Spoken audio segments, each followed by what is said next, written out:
Na noite de 28 de agosto de 1859, os céus ao redor do mundo se iluminaram com espetaculares exibições de luz. Em certos locais, o céu brilhava vermelho, como refletindo um grande incêndio florestal. Em outros locais, grandes faixas de luz branca dançaram pelo céu à noite. Por quase uma semana, os céus ao redor do mundo brilharam tão intensamente que era possível ler um jornal à meia-noite. Em todo lugar, as pessoas se reuniam e olhavam para cima, assustadas e maravilhadas. A grande maioria não fazia ideia do que estava presenciando e só podia supor que era um presságio do fim do mundo. Existem relatos de muitos países diferentes sobre os fenômenos estranhos que puderam ser vistos durante a semana que se seguiu ao dia 28 de agosto de 1859. Em Boston, o céu brilhou em vermelho a tal ponto que muitos que presenciaram acreditaram que havia um incêndio queimando além do horizonte. Pelo menos até que o vermelho se transformou em um verde vívido. Em outros lugares, testemunhas relataram ter visto colunas de luz se movendo pelo céu e falaram sobre raios e arcos multicoloridos se formando, se unindo e se desintegrando. Um relato no San Francisco Herald dizia o seguinte: todo o céu parecia ondular, algo parecido com um campo de trigo sob um vento forte. As águas da baía refletiam os tons brilhantes da aurora. Nada poderia superar a grandiosidade e a beleza daquela visão. O efeito era quase desconcertante e foi presenciado com sentimentos mistos de admiração e encantamento por milhares de pessoas. Tamanha era a intensidade dessas luzes que muitas pessoas se levantaram de suas camas, pensando que o amanhecer havia chegado. Um grupo de maçons na Carolina do Sul se levantou e começou a trabalhar em um canteiro de obras antes de perceber que ainda era madrugada e voltar para casa. Na Virgínia, um condutor de trem, irritado com o canto das cotovias, como se já fosse manhã, quando na verdade era apenas 1 da manhã, pegou sua pistola e matou 3 pássaros para conseguir voltar a dormir. Ao mesmo tempo, em Ohio, a visão do céu noturno iluminado como uma árvore de Natal foi demais para uma garota de 16 anos. Ao longo do evento, que durou uma semana, ela ficou cada vez mais agitada, acreditando que as luzes estranhas anunciavam o fim do mundo. Ela acabou sendo internada em um asilo para doentes mentais. Ao mesmo tempo em que o espetáculo celestial estava levando a população em geral a um frenesi de medo e admiração, operadores de telégrafo ao redor do mundo também estavam enfrentando dificuldades bizarras e inesperadas. O equipamento deles tinha problemas. Em certos locais, operadores de telégrafo sofreram choques e queimaduras ao tocar nas teclas, ouviram faíscas e arcos elétricos nos fios. Em outros lugares, operadores descobriram surpresos que podiam desligar as baterias e continuar transmitindo mensagens. Os operadores da linha telegráfica entre Boston e Portland, após se surpreenderem por conseguirem trabalhar sem baterias, seguiram normalmente enviando as mensagens do dia com as baterias desconectadas. Os jornais durante a semana do evento foram dominados por relatos das luzes no céu e da interrupção do sistema telegráfico. Às vezes, isso era tudo que podia ser impresso, pois a interrupção dos serviços telegráficos impedia a chegada de notícias do restante do mundo. No geral, esses eventos desafiaram explicações, levando muitos a especular que eram sinais do apocalipse que se aproximava. A explicação real era bem menos catastrófica e seria revelada pelo relatório de um astrônomo amador britânico, Richard Carrington. Em 1º de setembro de 1859, ele estava em seu observatório particular, em sua propriedade nos arredores de Londres, monitorando manchas solares. Manchas solares são áreas escuras vistas na superfície do Sol, e Richard Carrington dedicou muito tempo a acompanhar seus movimentos, pois acreditava que sua importância ainda estava começando a ser entendida.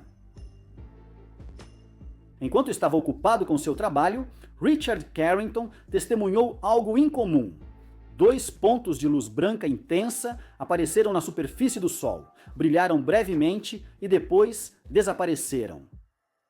Intrigado, Richard Carrington fez um desenho para registrar suas observações, algo que ele mais tarde enviaria para a Sociedade Real de Astronomia como parte de um relatório completo. Sem saber na época, Richard Carrington havia testemunhado 2 de uma série de erupções solares. As erupções solares são eventos violentos na superfície do Sol, que quase sempre são acompanhados pela ejeção de uma enorme quantidade de partículas energéticas. Claro, o Sol emite constantemente um vento solar dessas partículas. Normalmente, estamos completamente protegidos delas pelo próprio campo magnético da Terra. Esse campo impede que a radiação do vento solar nos prejudique e evita que ela degrade a atmosfera. Só uma pequena parte do material dos ventos solares penetra nossa atmosfera. Por causa da orientação do campo magnético da Terra, isso é mais provável de acontecer nos polos norte e sul, algo que resulta no fenômeno que conhecemos como aurora boreal, ou as luzes do norte. Durante as erupções solares, o Sol libera muito mais material do que o normal, um enorme jato de plasma magnetizado. Quando isso é direcionado para a Terra, a aurora boreal se torna visível muito além dos polos. As erupções solares observadas por Carrington haviam acabado de lançar outra grande dose de plasma magnetizado em direção à Terra. Naquela noite, as luzes aterrorizantes e impressionantes no céu seriam vistas novamente ao redor do mundo. Levaria algum tempo, é claro, até que o relatório de Carrington permitisse que as erupções e a atividade bizarra nos céus fossem relacionadas. Quando finalmente foram, decidiram nomear o evento em sua homenagem, o Evento Carrington. Carrington teria todos os motivos para ficar satisfeito por ser lembrado dessa forma. Afinal, o Evento Carrington foi manchete no mundo todo e, embora tenha causado algumas interrupções, esteve longe de ser mortal. Na época deve ter parecido uma descoberta científica bizarra, mas importante, nada que representasse um perigo real para o mundo em geral. Porém, a importância do Evento Carrington não deve ser ignorada. Em 1859, a tecnologia elétrica era relativamente básica, com o sistema de telégrafo sendo o único equipamento amplamente utilizado que dependia de energia elétrica. Desde então, muito mais da infraestrutura mundial passou a depender da eletricidade. O que nos leva à seguinte pergunta: o que aconteceria se um evento do nível Carrington ocorresse hoje? Diferente de 1859, é bem provável que hoje teríamos algum aviso quando uma tempestade geomagnética pudesse afetar a Terra. Os sistemas, atualmente em funcionamento, devem nos permitir pelo menos um dia inteiro para nos prepararmos, e os efeitos de longo prazo do evento dependeriam muito dessa preparação.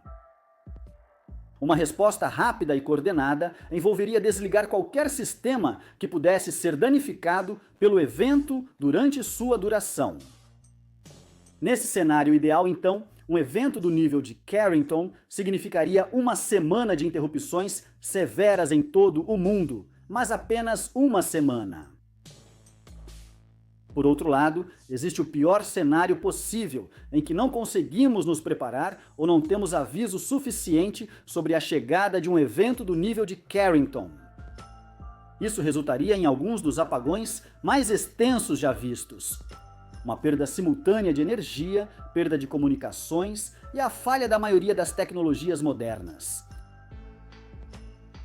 Aviões ficariam em solo, hospitais ficariam no escuro, o controle de tráfego nas cidades estaria ausente. Transações com cartão seriam impossíveis, a refrigeração falharia, os serviços bancários ficariam fora do ar, as cadeias de suprimentos desmoronariam. O mundo como um todo poderia ser lançado de volta centenas de anos em termos de tecnologia. E isso não seria necessariamente apenas durante a duração do evento. Se as redes elétricas não fossem desligadas para protegê-las antes do evento, danos permanentes poderiam ser causados. Dada a escala de certas redes elétricas, especialistas estimam que a recuperação total de um evento ao nível de Carrington pode levar até 10 anos. Por fim, também deve ser enfatizado que realmente não é uma questão de se, mas de quando. As estimativas variam, mas muitos acreditam que um evento no nível de Carrington pode atingir a Terra, em média, uma vez a cada 150 anos. No momento desta gravação, já se passaram mais de 160 anos desde o evento de Carrington. Estamos por alguns critérios atrasados.